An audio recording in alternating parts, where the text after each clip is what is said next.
Hello students, in the last video we have discussed the digestion process in the stomach. So we were discussing the chapter first, that is life process, and in the life process the first topic, that is nutrition. So we discussed that we have to study that nutrition in case of plants as well as animals. So we have started the nutrition in animals, and we were discussing the human digestive system or digestion in stomach. Today we would study the next part of your human digestive system, and that next part is your fourth part of the alimentary canal. Now we would have a quick recap in which we have studied the parts of alimentary canal, which is actually the site where digestion occurs. So the first one was the buccal cavity, where we take in the food or the process of ingestion takes place. And the second one was the oesophagus or your food pipe. The third one was the stomach. So we last discussed that the partially digested food from the stomach is drained into the small intestine. So today we would discuss the small intestine or the complete digestion in the small intestine.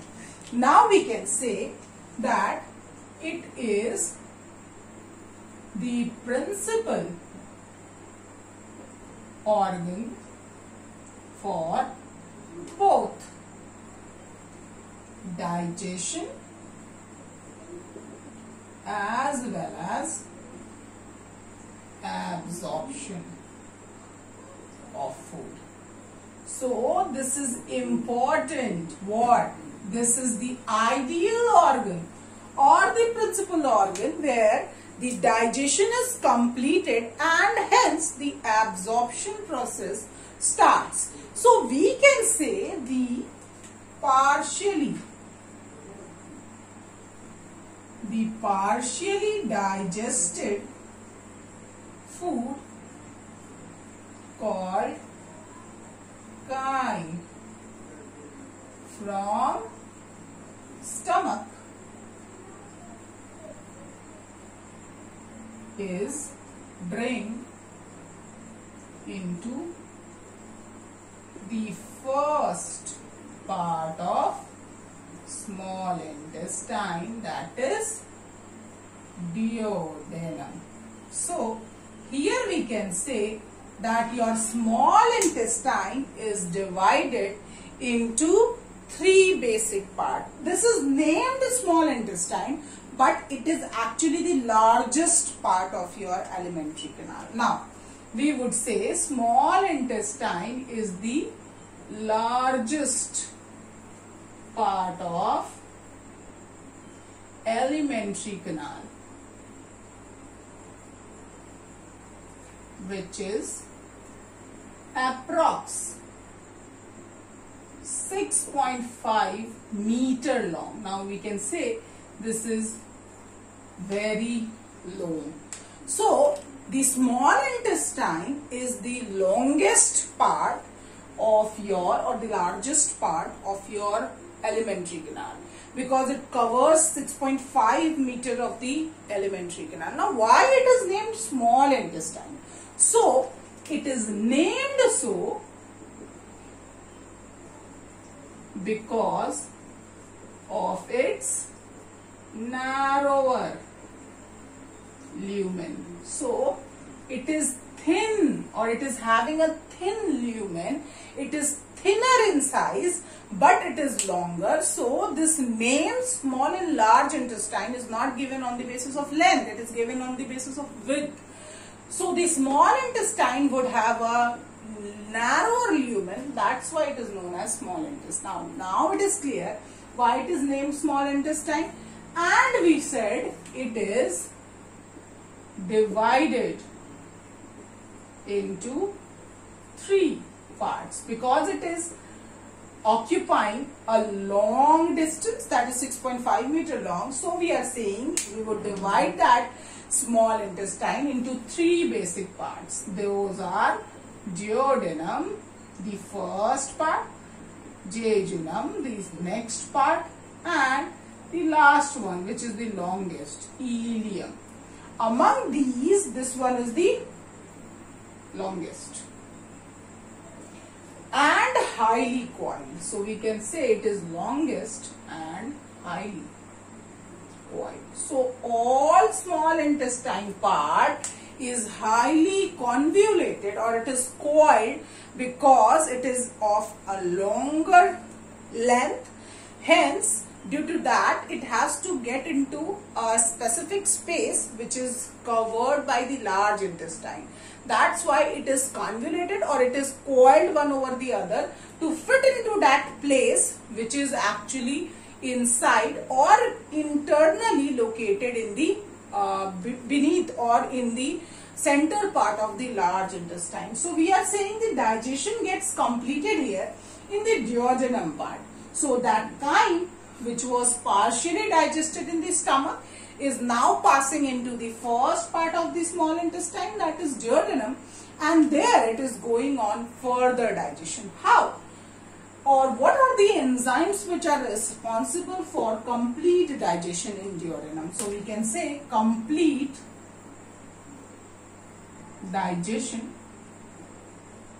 occurs of food occurs here due to presence of 3 different types of secretion. So there are 3 different types of secretion which are making this digestion complete. The first one is bile juice from liver. The second one is pancreatic juice from pancreas. And the third one is intestinal juice from intestinal glands. So now we can say there are 3 basic glands or 3 basic digestive glands which secretes their enzymes or their fluids into the duodenum part and make this complete digestion possible. So we have to study. We discussed that just below the diaphragm there is a large sized organ on the upper right side of the abdominal region, that is called the liver. So here we can say liver is the largest gland of the body which is present in the upper right side of the abdominal cavity. So we can say in the upper right side of the abdominal cavity we have the largest gland which is known as liver, and it secretes the greenish yellow colored fluid called bile. This is the most important, or the bile juice. Now we are saying what? So we are saying this, that the liver is the largest gland which is located in the upper right side of the abdominal cavity, and it secretes a greenish yellow colored fluid, and that fluid is called bile juice. And it is important, this juice contains bile salts and important, no enzymes. So we discussed most or nearly all the digestive glands are basically responsible for these enzymes. But here we are saying this bile juice would not produce any sort of enzyme, but they have these bile salts which would perform 2 things. This bile juice performs 2. function. Now what are those functions? This bile juice, it is alkaline in nature. What it is?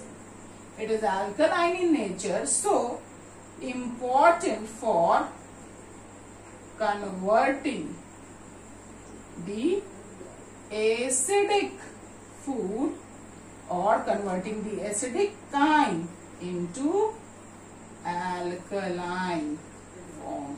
And this is very much important. What we are saying that this bile juice is important because it is alkaline in nature and it is responsible for converting the acidic kind or the partially digested food, which is known as chyme. That partially digested food which is acidic in nature would get converted into alkaline form, so that the enzymes present in the pancreatic juice have their action on them. And the second one is the pancreatic juice, or we can say the pancreatic juice, or we can add this one here, so that pancreatic juice acts on it. So pancreatic juice or the enzymes present in the pancreatic juice would act on the food or the partially digested food. For that, it is important that acidic nature of that kind would get converted into alkaline form. And the second one is that bile salts are responsible for emulsification of fats. So they are responsible for the complete digestion of the fat, which is also known as the emulsification of fat. So together the bile juice and the pancreatic lipase would undergo or would convert those fats or those lipids into their simpler form, that is fatty acids and glycerol. Because we said digestion get completed here, so this liver is important, but we see that this liver is supplemented. This is your liver. It is supplemented with a ball or a small structure called gallbladder. What is the function of this gallbladder? It only collects the juice or the bile juice from the liver. So we can say gallbladder collects the bile juice from liver.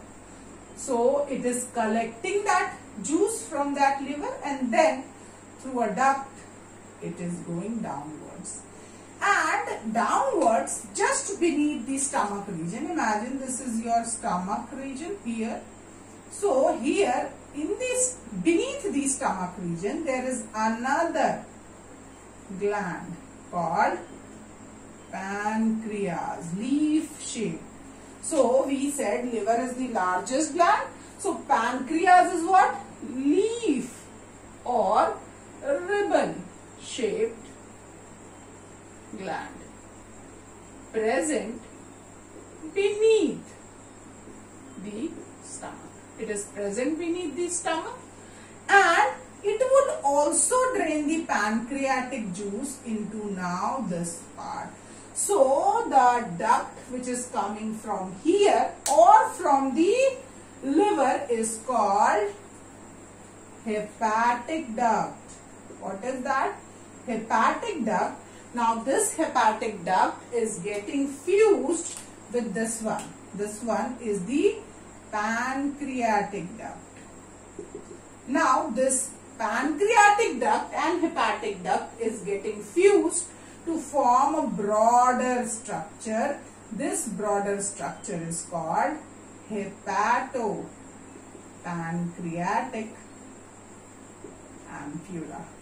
And this ampulla would get open up into the duodenum part, from where they would pour the pancreatic juice as well as the bile juice into the duodenum for the complete digestion of the food particles. So here, due to presence of enzymes like trypsin in the pancreatic juice, the digestion of protein occurs. Due to presence of amylase, digestion of carbohydrate occurs, and due to presence of lipase, the complete digestion of your fatty acids would occur. So complete digestion would occur due to this and another juice which is already in the walls of the small intestine. So the walls of the small intestines are also secreting a fluid which is known as intestinal juice. So these three juices mix up for the complete digestion in the small intestine part. So we would say what is occurring in the small intestine part? In small intestine, complete digestion occurs. Now how? So we can say the carbohydrate gets converted to sugar. The protein with the help of trypsin present in the pancreatic juice get converted into amino acid, and the lipid would get converted into fatty acids plus glycerol. So there is complete digestion in the small intestine part, which is important, and in the duodenum or the first part of your small intestine, and from there the absorption of food particles occur, because now the complex food particles have converted into simpler ones. So now they can be easily absorbed by the walls of the intestine and released into the bloodstream for the process of assimilation. So we discussed that the complex food particles were larger in size, so they were insoluble, and now the simpler food particles are soluble, so they can be carried easily by the bloodstream to the site of function, that is to the site of cells, and that process of attaining it from the walls of the intestine is known as absorption. So that's why the small intestine is known as the principal organ for the digestion also and absorption also. Clear?